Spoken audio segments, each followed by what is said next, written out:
como último paso vamos a tener la ocultación. Para esto es necesario comenzar con la región del epigastrio.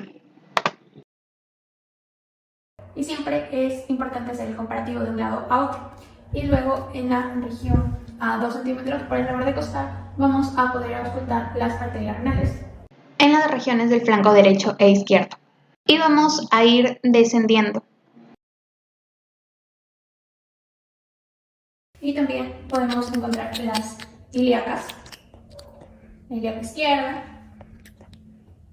y la ilíaca derecha. Y eso sería todo en cuanto al examen nefrológico. Gracias.